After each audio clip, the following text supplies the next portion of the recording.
We're here. All right. Good morning, everyone. Good morning, seventh graders. Good morning. Good morning, scholars. Good morning. Let's get started. We're going to get started with our lesson this morning. I got my coffee, so I'm set to go. Happy Friday, everyone. It's the end of another week. We have pushed through and survived through another week in the house. Okay? And I hope you are staying home. Today's agenda, we're going to go over just a few things of the agenda. Good morning. Our agenda today is going to cover the following. So we're going to focus on, we're going to have our motivational moment. That's our first thing. Motivational moment is the beginning of the lesson. We're going to do a motivational moment. We're going to summarize the story. We're going to make connections. Then we're going to go over the writing piece, which I will give you an example of how I expect your writing to be written. Now, I will upload your writing to Google Docs. So I will give you the writing prompt and I'll put it on Google Docs, but I am expecting you guys to actually return it. If you can return it back to the Google Docs, okay? So if you can, please return the lesson back to the Google Docs. Can we do that? Okay, good. All right, let's get going. Um, so let's just start with our motivational moment.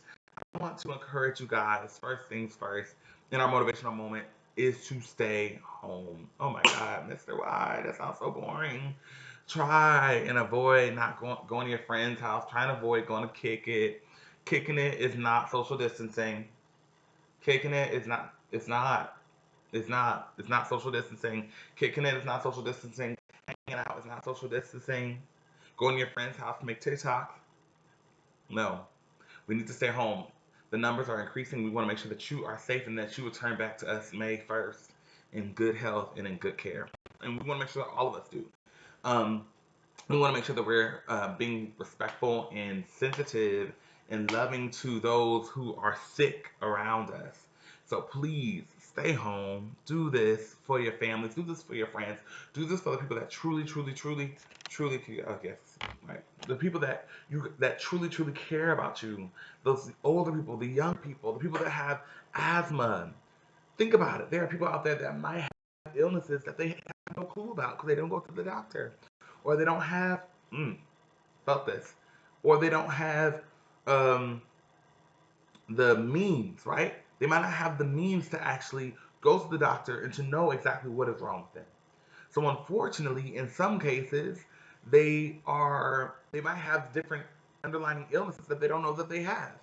So we have to be very careful for those people like that, right? That might be affected in some way or another. But like Daniela said in our class chat, she said, "This will pass. This too shall pass." My mother said the same thing. This too shall pass. It will pass. Trust me, it will. It will pass. It's not going to be forever. We just got to do our part. We got to stay healthy. We got to keep others healthy. We have to be responsible. We have to make sure that other people are being responsible. And that way people can be healed, right? And that way we can get back out and do all that we could do in order to ensure your safety and success. Another thing, y'all, my birthday was yesterday. I just turned, 28 yesterday, and I'm super excited to say that I've made another year. It was a very good birthday celebration all by myself, but I did Zoom hangouts, and that also helped too. Or Facebook chats, and that helped out. And I was able to connect that way. It sucks, it's not fair, but it's worth it. Okay? Let's get into the lesson. All right, so so today we are working on our written piece. Our written piece specifically focuses on summarizing what we've read, finding the central idea, finding the author's purpose and theme, and also making schematic connections. How do we make connections in our reading? I mean, in our writing. So when we're reading a text, how do we make those connections? Okay, so let's just summarize everything we've read so far. So obviously, we have these two girls that go to Lauren and Haley, right? They attend this Hoover Preparatory School, and they have this thing on Fridays called Freak the Geek, which is the title of our story. And we're kind of like, what does that mean? How does that connect in any kind of way? Why is that even important, right? So they know that as these young girls, They know that the school is built on traditions, just like our school is built on many, many, many traditions, right? Things that people do every time, every year, all the time. And what ends up happening, their car is surrounded by these older girls with paintball guns, right? They have these paintball guns.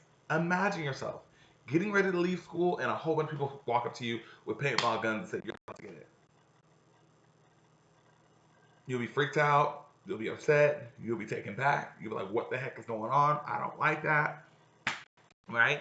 So they're approached with these paintball guns with all these mean girls. So Lauren and Kaylee are like, we have to get away. We have to run. So they start running away. They start finding a place to hide. And as they are running away, they're having all these conversations. Now, let's be real. In reality, if you're running away from a bully, you're running away from someone who's trying to hurt you, you're not going to be having full blown conversations. You're going to simply be like, all right, we got to get to the bottom of this. What is going on? What's happening? And we need to figure out something that's going to change this. So they start running, and that's where the story is really reaching its highest moments, right? When they're running away and they're getting away and they're scared, but all of a sudden they're having these conversations, and the conversations is actually what's making the story make sense. So, for example, they discussed um, who would want to attack them. They're like, why do people attack us? But Freak the Geek is a thing that they do. That is it's a tradition that they do. It's a thing that they've been doing at their school for years. So they think like, why would people want to attack us? What does Freak the Geek mean? How did this term come to be? How did it come to like? What was the premises of this being a thing? So what ends up happening is, Lauren has all these different questions. She's like, what do they mean? Are they talking about, like sexual innuendos? Like I want to freak your body, or my heart desires to be freaky with you? Like, what in the world? What type of connections are being made here? Why would someone want to be like that? Why would someone want to be use nasty words or the word freaky to describe who we are? Or do they mean freak in a way of like, you're ugly, you're negative, you are a geek, you're a nerd, right? I mean, nowadays we celebrate being smart, we celebrate being a geek, we celebrate being a nerd, which is really important. But back in those times when this story took place, if you were a geek or you were a nerd, you were not celebrated, you were not respected, and you were looked down and frowned upon.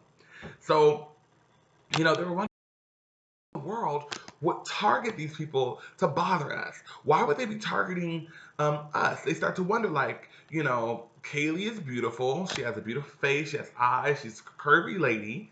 And I guess I'm kind of okay. I guess I'm kind of acceptable. I guess people kind of like me, right? And so what ends up happening is they're kind of going through all these different thoughts. Oh, hey, Mahika. I miss you, Mahika. I'm on Instagram Live. Um, they start asking like, why would people want to bother us? Why would people want to even give us such a hard time?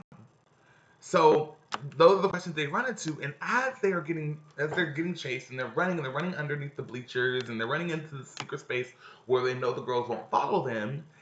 They get in an argument, and we talked about that, how friends could sometimes get into arguments and they get upset with each other and they get frustrated with each other, and so they get into this argument, and Kaylee pretty much says, I think sometimes you can be a little, I don't know, too meek. And that is why they pick on us. So now Kaylee is pointing the blame to someone else instead of taking ownership for why they could be possibly beating up on them. And then, like, well, maybe the reason why they're chasing us is because you're a know it all, right? You're a know it all. You're too meek. That's why they pick on us.